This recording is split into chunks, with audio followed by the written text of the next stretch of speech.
Hello students. Today I have a video for you on character, plot, scene, and summary. This is the second time we're talking about much of this. And today I have some bonus content for you, the scope of short fiction, which is on the syllabus for last week, but I didn't get to it. So let's start with that. First, the scope of short fiction in terms of time frame is mostly very short. In the Baldwin, Adichie, Wolf, and Carver pieces, there is always summary. There are vast swaths of time that are summarized or just skipped over. But in each of these stories, the time frame that makes up the heart of the story, the scene portion of the story, is very short, and that is the part where you want your reader's attention to be focused. In Baldwin, for example, we open in a sort of summarized day, and then we have a scene where our narrator is talking with Sonny's quote unquote friend. Then we have skipped time, we have some flashbacks, but the majority of the action happens in just a few days when Sonny is living with our narrator and they have their conversation about whether or not Sonny is going to use heroin again, and then the two of them go and Sonny plays the piano that evening. In Adichie, we open with, well, first off, the interaction between our narrator and their parents is summarized in that opening, but then we focus down on one particular incident that happens between the three of them. And then we jump way back in time, and we have scene that all takes place over just a few months of our narrator's childhood. In the Tobias Wolff story, we have less than 20 minutes make up the scene of the story, and then again we have a bunch of summary. And in Carver, again, we open with summary of several years, not of our narrator's life, but of the narrator's wife's life. And then the rest of the story is just one evening. So the idea that I want you to get here is that the focus of your story should be on things that happen in a short time frame. In terms of the number of characters, your scope should be low. In Baldwin, we have two main characters, and in Adichie, we have four, Wolf 1, Carver 3. So what this does is it allows you to focus on each character's wants and needs and what they do to get those things that they want and need. If you have too many characters, your readers can get lost. And if you have too many characters, it is more likely that you are going to do one or more of them a disservice by not actually building them up into a real character. They're going to end up being a flat object that the story is bouncing off of instead of someone who feels real to your reader. And you can lose a reader pretty easily that way. One more thing on scope, the number of conflicts.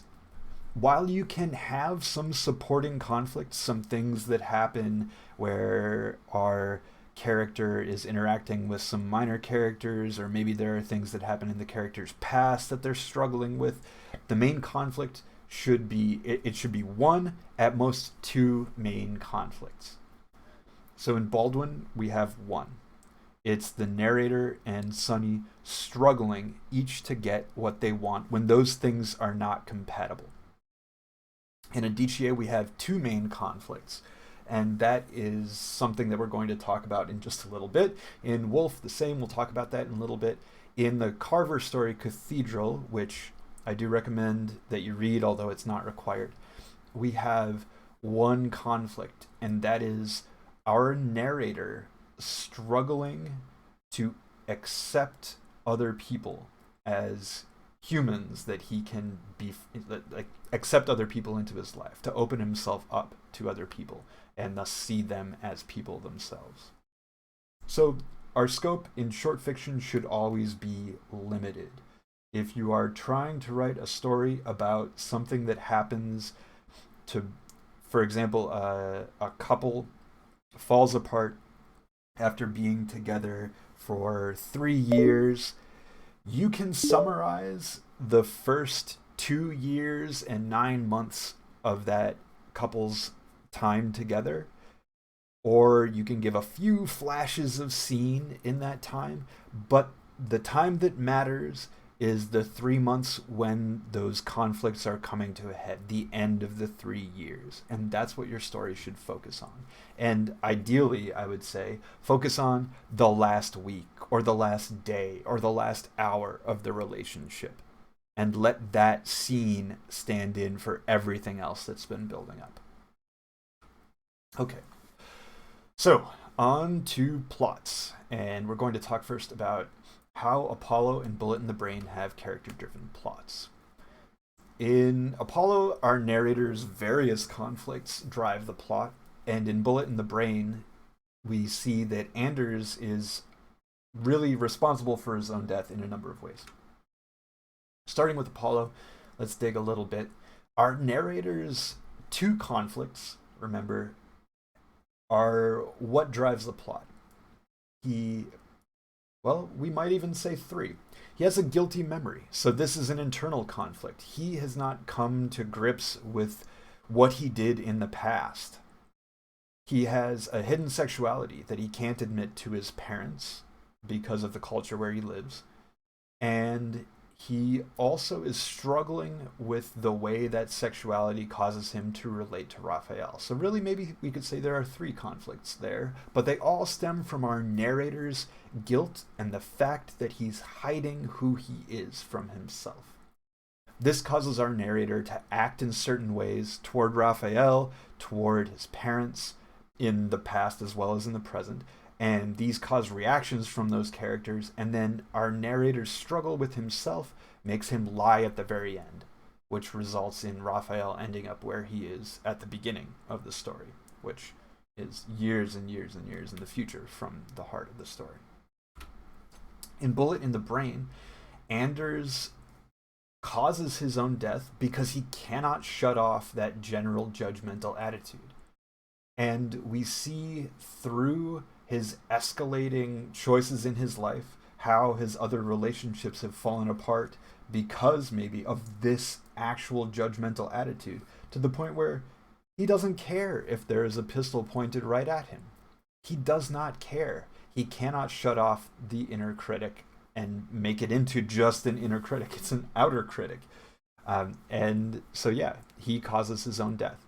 But the way the story plays out, we still get to see how we should care about this character.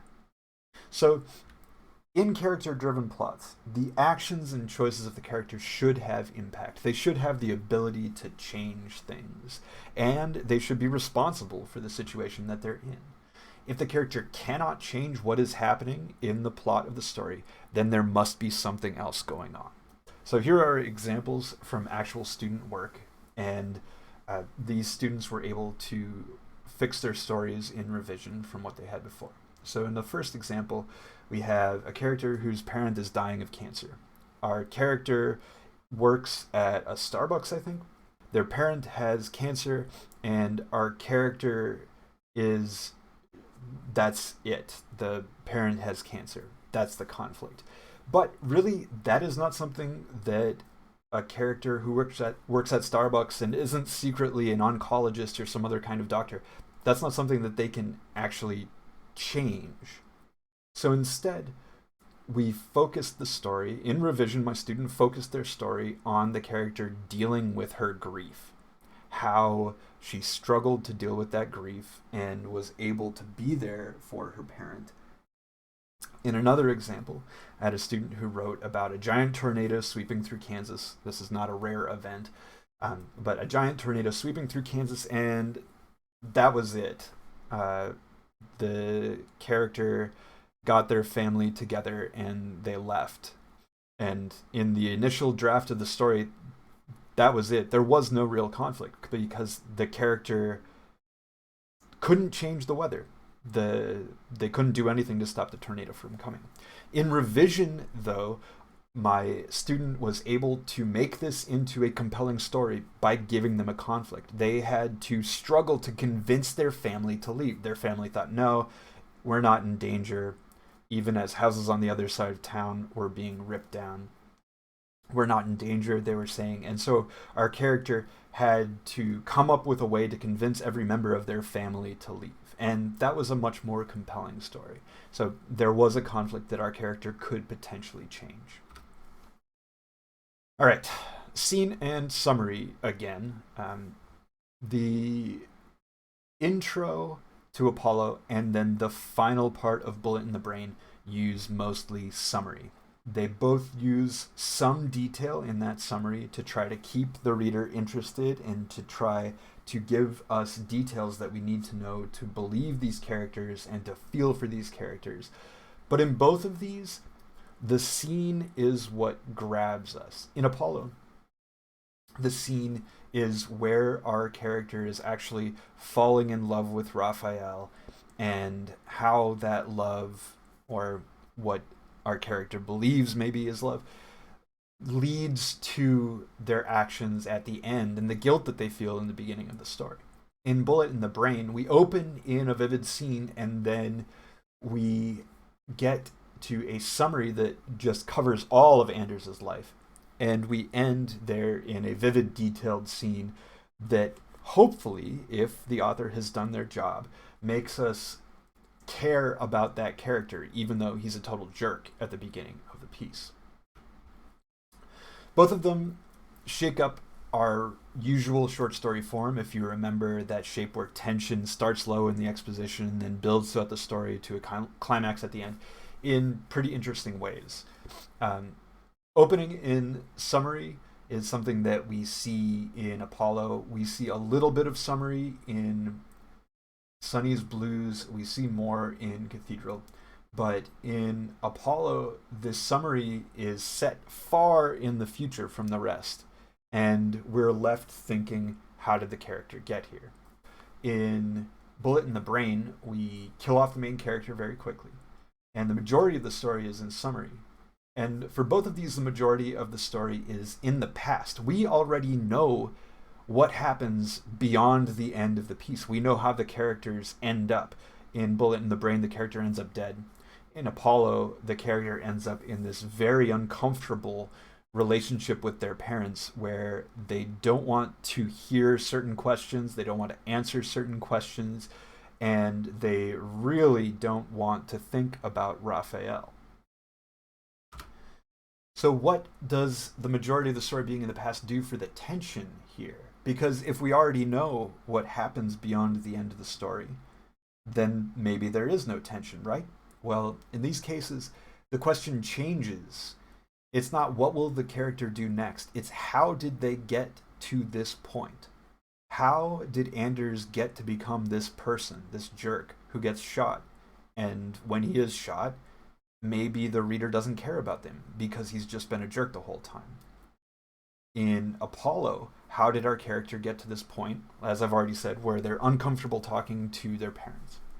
And both of them hinge on scene. In Bullet in the Brain, we have the scene at the beginning of Anders being a jerk, and then the scene at the very end of Anders being a child delighted with words, delighted with the way they sound, which ultimately caused his downfall, but still, we can look at that person and look at their enthusiasm and feel good about them.